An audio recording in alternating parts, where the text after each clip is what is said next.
गिबि गिबियावनो आङो पुर्ण परब्रह्म ज्योति स्वरूप आफा इसोरनि खाथियाव दिनै रुंसारि जालांनाय कमलेश्वर बर'नि न'खराव फैनानै रादाबगिरि सासे लोगो मोननायलाय आं बिथांनो बे रुंसारि जालांनाय कमलेश्वर बर' सारनि फंनैसो बिथांनि मावफारि बिथांनो बुंनो होननानै आं गसंथिदों।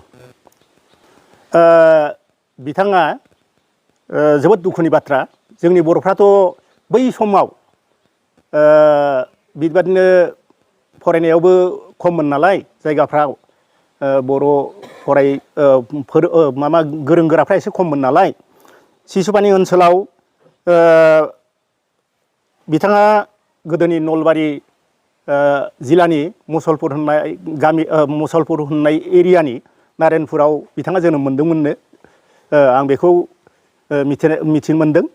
आरो बेनिफ्राय बिथाङा मेट्रिक पास जानानै उनाव लखिमपुराव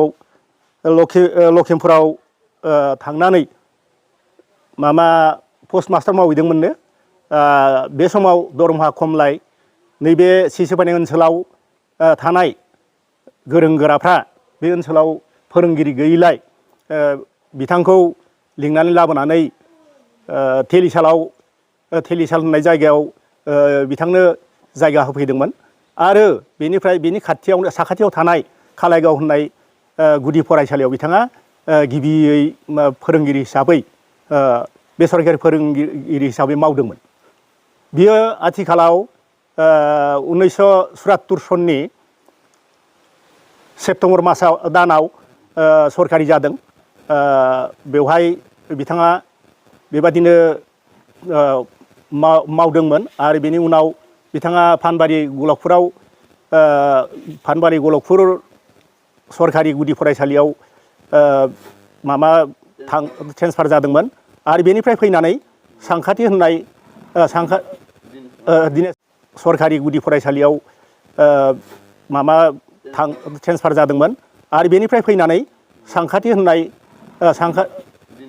दिनेशपुर होननाय गुदि फरायसालियाव बिथाङा फोरोंगिरि हिसाबै मावदोंमोन। बिथाङा बर'नि गेजेराव गलाघाट जिल्लानि गिबि सरकारि फोरोंगिरि। औ, बिथाङा गिबि गुदि फरायसालिनि बर'फोरनि भितराव गिबि फोरोंगिरिमोन आरोखि। आङो मिथिनाय बादिब्ला आरो लोगो मोननानै बिथांनि जिबिलाक मावनाय हाबाफारि बेवहाय थारैनो आंबो बिथांजों फ्राय थाफायोमोन। आंबो गुदि फरायसालिनि फोरोंगिरिमोन। जोङो फ्राय जिखुनु खामानियावनो बे ओनसोलनि आग भाग लायोमोन। आरो बिथाङा ओरैबादि मोनसे सासे मानसिमोन, बिथांनि राव, बिथांनि आसार बेबहार आरो बेनिफ्राय मानसिफोरखौ गोरोबहोनायनि जनै जिबिलाक बिथांनि सोलो जोबोर मोजांमोन आरो बाख्नायथाव बाथ्रामोन। आरो बिथाङा सानफ्रामबो जिखुनु मानसिखौ लोगो मोनबानो न'खरनि समस्याखौ सोङोमोन। आरो न'खराव गथ' गथाया फरायगोन ना फराया बे खोथानि फारसे नोजोर होनानै गथ'फोरखौ गावनि गथ'फोरखौ फोरोंनो जनै थिनोमोन आरोखि। बिथाङा बेनो आसलते मानसियाबो एसे दुलुर दालाद गिलिरमोन आरोखि। गोजौआथ' गोजौमोन, अब्लाबो मा खालामनो बिथाङा बै समावथ' आरो जोंनि बर'फ्रा बाहादो मा दङ। साइकेलबो बिथाङा बे समाव जोंनाव बर'फोरनाव साइकेल गंसे बायब्लानो नायनो फैयो, रेडिअ' गंसे बायब्लानो नायनो फैयो। सिसुपानियाथ' गोदान जायगामोन नालाय बिथाङा बै सेंग्रा समनिफ्राय साइकेलखौ रोङामोन। आरो बे समावबो बिथाङा थारमाने साइकेलखौ सालायनो रोङामोन आरोखि। अब्लाबो बिथाङा गावनि आथिंजों थाबायनानैनो जोंनि ओनसोलाव थारमाने गलाघाट जिल्लानि सिङाव थानाय नागा पाहारनि साखाथियाव थानाय बर'फोरनि गेजेराव गामि गामि बेरायै बेरायै बयबो समाजखौ मोजाङै आबुङै दानांगौ, गथ' गथायखौ मोजाङै फोरोंनांगौ होननानै बेबादिनो मिथिं माथां खालामनानै बेहाय थानाय लिडारफोरजों ज' जानानै लामा दिन्थियोमोन आरोखि। आं आसा फारिदों बिथाङा थांनानै थानाय समाव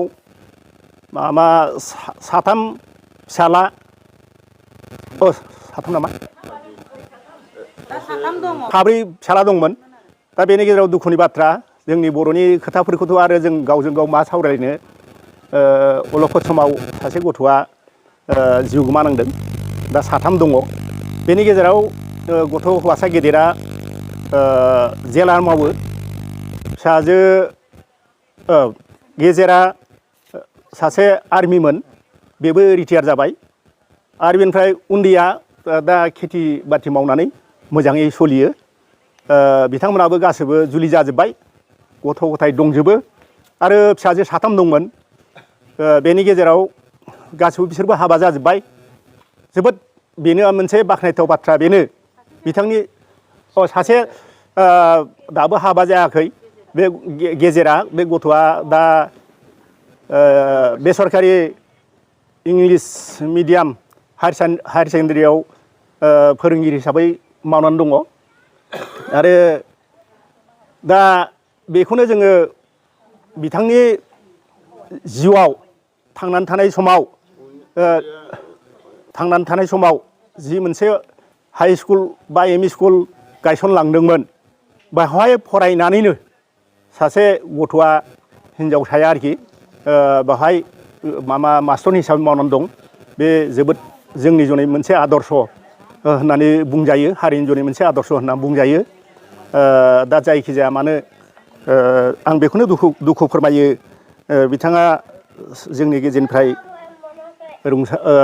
जायखारलांनायनि उनाव जोंहा समाजाव मोनसे गिदिर खहा जादों जाहाथे पुर्न प्रब्रह्म आफा इसोरनि अननायाव बिथांनि जिउसाया मोजाङै मोजां जायगा मोनहैयो आं एसेखौनो आसा फारिनानै आंनि बिथांनि जिउ खौरांखौ